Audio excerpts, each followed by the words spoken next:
Hello everyone, welcome to our Gyan Shiksha channel. तो आज के वीडियो में आप लोग पढ़ने हैं इन्वायरमेंट चैप्टर, जो कि जियोग्राफी का चैप्टर है। ये आपकी पक्का इसमें ये फाइनल एग्जाम में भी आएंगे। तो चलो पढ़ते हैं आखिर इसमें क्या कहा गया है। After long vacation when Ravi start going to school again, he notice that only playground next to his school was dug up. मतलब बहुत लंबी छुट्टियों के बाद जब रवि वापस स्कूल जाने लग गया था, तो उसने नोटिस किया जो प्लेग्राउंड था उसके स्कूल के पास में ही वो क्या हो रहा था, वो खुद रहा था। डग मतलब खुदना। People said people said that a huge building with many flats will construct there. People का क्या, वहाँ पे जो लोग रहते थे उनका कहना था कि वहाँ पर एक बड़ी सी बिल्डिंग बनेगी जिसमें बहुत सारे फ्लैट्स होंगे। Ravi was almost years. Ravi क्या था वो, मतलब जो रवि था वो क्या हो गया था बेटा, टीयर्स। टीयर्स मतलब क्या होता है, रो। मतलब एक तरीके से उसके आंखों में आंसू आ ही गए थे। मतलब उसको ना बहुत दुख हो रहा था कि उसका जो प्ले ग्राउंड है वो कहाँ अब कभी रहेगा ही नहीं। when he realized that playground with its soft grass, marigold and butterflies is gone ever forever। मतलब जब उसको रियलाइज़ हुआ कि ये सारी जो चीज़ें हैं उसकी ग्रास, मैरीगोल्ड्स और ये सब मतलब चली जाएंगी एक ही बार में सब, और फिर हमेशा हमेशा के लिए, तो उसको बहुत ही ज़्यादा दुख हुआ। He shared his feeling with his classmate in the assembly. The principal too sadly observed, see how our environment is changed। मतलब कि रवि ने अपनी जो फीलिंग थी उसको अपनी क्लासमेट्स के साथ शेयर की। फिर और असेंबली जो प्रेयर होती है उसको असेंबली कहते हैं। उसमें प्रिंसिपल बहुत ही साथ उन्होंने ऑब्जर्व किया कि हमारा इन्वायरमेंट कैसे चेंज हो रहा है। ठीक है, ये पूरा इंट्रोडक्शन ही भरा है। ठीक है, ये देख सकते हैं आप, पूरा इंट्रोडक्शन है ये। तो ये मैं करा देता हूँ, रुको। अब बोले, in the class Ravi asked to his teacher what is environment when whatever you seen in your surrounding. Teacher said the teacher. देखो रवि ने क्या पूछा कि इन्वायरमेंट क्या होता है क्लास में, तो उनकी टीचर ने बताया जो भी तुम अपने आसपास देखते हो उसको इन्वायरमेंट कहते हैं। तो Ravi thought aloud that meaning the school building table, chair, classrooms, even the open field, the road, the garbage, my friends, all parts of our environment। Ravi ने इन सारे नाम बोल रहे, क्लासरूम बोला उसने, अपने फ्रेंड के नाम, रोडों का नाम, ये सब उसने बोला। तो वो पूछा था कि सारे क्या है मेरे इन्वायरमेंट है। यस, टीचर सेड, मतलब जो टीचर थी उनकी, उन्होंने कहा कि हाँ, but wait, some object are create by nature. वो कहती हैं कि सब कुछ ऑब्जेक्ट, जो कुछ चीज़ें ऐसी होती हैं जो हमें नेचर से प्रोवाइड हुई है। For example mountains, rivers, trees, animals. Other are made by people, for example roads, car और क्लोथ्स। मतलब कि जो उसकी टीचर थी वो बेसिकली क्या समझाना चाहती थी, जो इन्वायरमेंट है, मान लो ये इन्वायरमेंट है, वो दो चीज़ से बना हुआ है। ठीक है, किस चीज़ से बना है, दो चीज़ से बना हुआ है। एक जो कि हमें नेचर से मिली है, और एक जो हम ह्यूमन बीइंग्स ने खुद बनाई है। जो हमने क्या बनाया है, एक तो फैन हो गया, ट्यूबलाइट हो गई, और नेचर से हमें क्या किए हुए हैं, रिवर्स, माउंटेन्स, ये सारी चीज़ें हमें नेचर से मिली है। तो वही उसकी टीचर्स बता रही थी। ठीक है, now work in the pairs, make a list with your classmates sitting next to you of a creation of nature and big human beings। मतलब जो उनकी टीचर ने एक काम दिया था उनको कि एक प्रोजेक्ट बनाओ तुम, एक ह्यूमन से जो ह्यूमन मेड जो चीज़ें होती हैं और जो नेचर से मिलती हैं वही चीज़ें। Ravi, Paramjeet, Jesse, Mustafa, Asha were also excited about making this list. और ये सारे लोग क्या थे, एक्साइटेड थे बहुत ज़्यादा। वाई, क्या लिखा है, Y is are environment changing. अब इकबाल नाम का जो भी था वो, उसने कहा कि हमारा इन्वायरमेंट चेंज क्यों होता रहता है। It is because for our needs, क्योंकि हमारी ज़रूरत के हिसाब से हमारा इन्वायरमेंट भी चेंज होता रहता है। जैसे कि देखो मेरे पास एक लैंड है। क्या है ये, लैंड। एग्जाम्पल से समझा रहा हूँ मैं, ये एक लैंड है। अब ये लैंड मैंने खरीद ली, किससे, पैसों से खरीदी, किससे, करेंसी से मैंने ये लैंड खरीद ली। ठीक है, ये खरीद ली मैंने किससे, करेंसी से। ठीक है।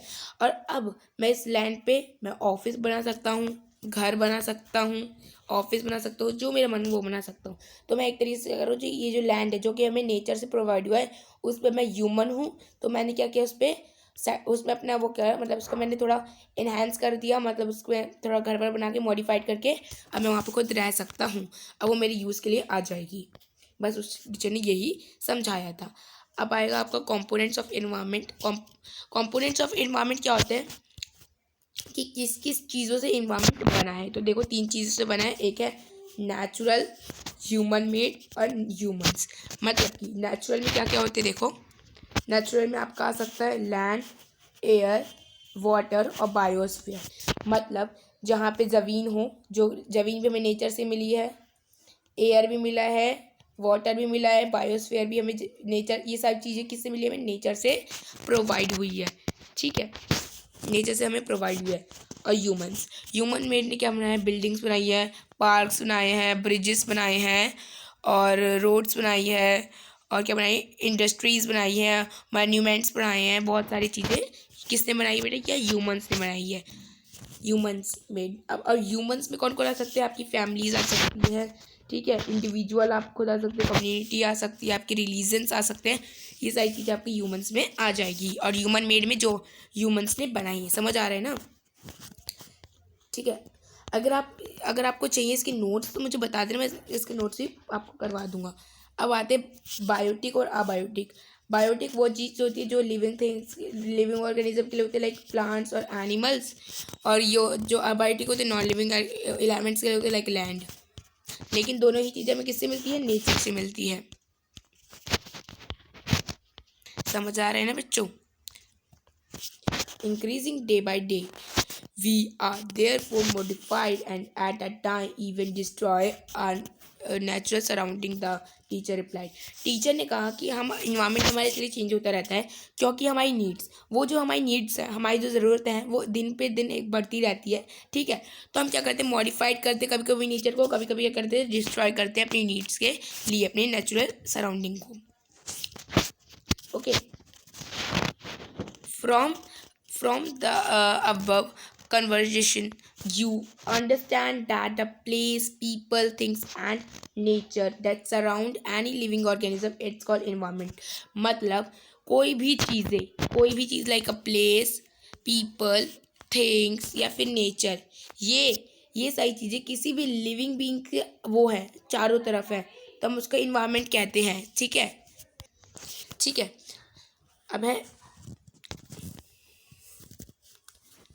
अब it is combination of natural और ह्यूमन मेड फिनोमिना। ये किस किस से बनते हैं, नेचुरल और human made. While the natural environment refer to biotic. और देखो नेचुरल इन्वायरमेंट जो होते हैं वो बायोटिक को रेफर करते हैं और अबायोटिक को रेफर करते हैं। ठीक है, अर्थ पे आया समझ। अब बढ़ते नेक्स्ट पे। तो अब नेक्स्ट है human environment reveals activities, condition and the interactions among the human beings. मतलब कि जो कि नेचर को यूज़ करके अपनी मॉडिफाई कर अपनी नीड्स के लिए करते हैं, उसको हम ह्यूमन इन्वायरमेंट कहते हैं। ठीक है, अब हम पढ़ेंगे नेचुरल इन्वायरमेंट के बारे में। तो चलो पढ़ते हैं नेचुरल इन्वायरमेंट आखिर होता क्या है। तो land, water, air, plants and animal comprise the natural environment. Land, water, air, plants ये सभी क्या बनाते हैं, एक नेचुरल इन्वायरमेंट बनाते हैं। You are familiarly with the meaning of lithosphere, hydrosphere, atmosphere and biosphere from your previous class. Let us learn some more about okay। मतलब कि इसमें क्या बोला गया बेसिकली कि जो आपको लैंड, वाटर और एयर, प्लांट तो आपको पता ही है कि नेचुरल इन्वायरमेंट बनाते हैं। आपने प्रीवियस क्लास में ये भी पढ़ा होगा, प्रीवियस क्लास में, कि लिथोस्फीयर, हाइड्रोस्फीयर, एटमॉस्फेयर और बायोस्फीयर क्या होते हैं। तो अब इस क्लास में उसमें से कुछ ज़्यादा फैक्ट के बारे में हम जानेंगे। तो पहला है बेटा लिथोस्फीयर। तो lithosphere is a solid crust और the hard top layer of the earth. Lithosphere एक सॉलिड क्रस्ट है और एक हार्ड मतलब कि बहुत ही ज़्यादा हार्ड टॉप लेयर है, सबसे ऊपर वाली लेयर है अर्थ की। It is made up rocks and minerals and covered by a thin layer of soil. ये रॉक मतलब पत्थरों और मिनरल से बना है और एक कवर है किसके, सॉइल की एक पतली सी लेयर से। इट इज़ इरेगुलर, एक second, it is irregular surface with various landforms, mountains, plains, plateaus, valleys, etc. मतलब कि कभी भी हमें जब लैंड दिखता है, जैसे कि हमें कोई भी लैंड दिखता है, एक सेकेंड, मान लो ये लैंड है, ठीक है, अगर हमें ये दिखता है तो हम क्या करते हैं, ये ज़रूरी है कि हमें हमेशा प्लेन दिखेंगे नहीं, कभी कभी हमें माउंटेन पे ये दिख रहे हैं, ये भी कभी ऐसे टेरेन में है, ठीक है, मतलब हमें लैंड एक ऐसी चीज़ है जो अलग अलग टाइप की हो सकती है, ठीक है, इसमें ये बताएगा landforms are found over the continent and also ocean floor. Ocean floors पे, कॉन्टिनेंट्स पे लैंड क्या होते हैं, हमें मिल जाते हैं, ठीक है। Lithosphere is a domain that provide us forest, grassland for grazing, land for agriculture, human settlements, it also a source of minerals wealth. मतलब कि जो लिथोस्फीयर है वो डोमेन, मतलब फॉरेस्ट हमें देता है, ग्रास लैंड देता है ग्रेजिंग मतलब चरने के लिए, जो हमारे एनिमल्स होते हैं उनके चरने के लिए, ठीक है, लैंड देते हैं ह्यूमंस एग्रीकल्चर सेटलमेंट के लिए, ठीक है। ये वाला डायग्राम अच्छे से याद रखना, ये वाला पेपर में भी कभी कभी बनाने के लिए भी आ जाता है। The domain of water refer to hydrosphere. जो वाटर, हाइड्रोस्फीयर मतलब हाइड्रोस्फीयर एक, मान लो वाटर होता है, it comprise various source of water and different types of water bodies. मतलब कि बहुत सारी वाटर्स और वाटर बॉडीज से होता है, like rivers, lake, seas, ocean etcetera. इन सब की वाटर बॉडीज क्या है, हाइड्रोस्फीयर उसको हम कहते हैं, ठीक है। It is essential for all living organism. ये बहुत ज़्यादा इसेंशियल मतलब कि बहुत ज़्यादा ज़रूरी है सारे जीव जंतु के लिए, बस इतना ही है इसमें। अब आता है atmosphere. The atmosphere is the thin layer of air that surround the earth. Atmosphere एक थिन लेयर है, मतलब बहुत पतली सी लेयर है एयर की, जो कि अर्थ के चारों ओर। The gravitational force of the earth holds the atmosphere around it. जो एक ग्रेविटेशनल फोर्स की वजह से अर्थ ने एटमॉस्फेयर को होल्ड करके रख रखा है। It protects us from the harmful rays, scorching heat of sun.